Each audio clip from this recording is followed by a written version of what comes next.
Alamin po natin ngayon ang latest sa lagay ng panahon mula sa resident meteorologist ng GMA News na si Nathaniel Cruz. Magandang hapon po, Mang Tani.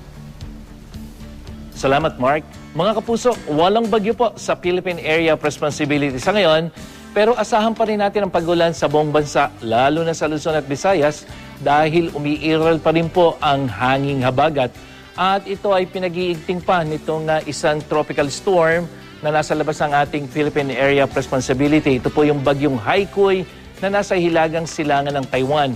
At ito pong si Haikui ay patuloy na nagpapalakas nitong hanging habagat na siya namang nagpapaulan dito po sa malaking bahagi ng Luzon, Western Luzon, kasama na ang Western Visayas.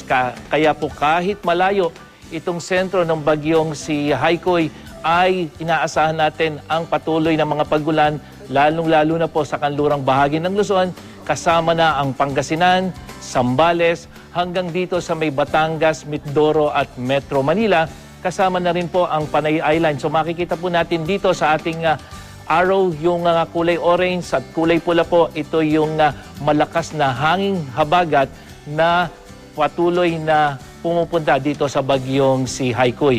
Samantalang dito po sa ating rainfall forecast, yung pong kulay dilaw, kulay pula at yung kulay green, ito po yung mga pag-ulan na mararanasan dito sa malaking bahagi ng Luzon, kasama na yung Kabisayaan.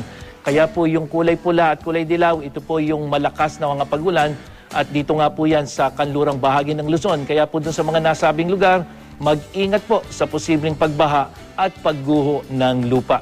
Magiging maalo naman sa seaboard ng Luzon. Ito po yung eastern seaboard, northern hanggang dito po sa western seaboard. At dahil nga rin po yan sa malakas na hanging habagat, kaya patuloy na pinapayuhan po natin ang mga mangingisda na huwag munang pumalaot sa mga nasabing lugar. Binabantayan din ng Pag-asa ang isang shallow low pressure area na huling namataan sa layong 920 kilometers at yan ay nasa may silangan ng northern Luzon.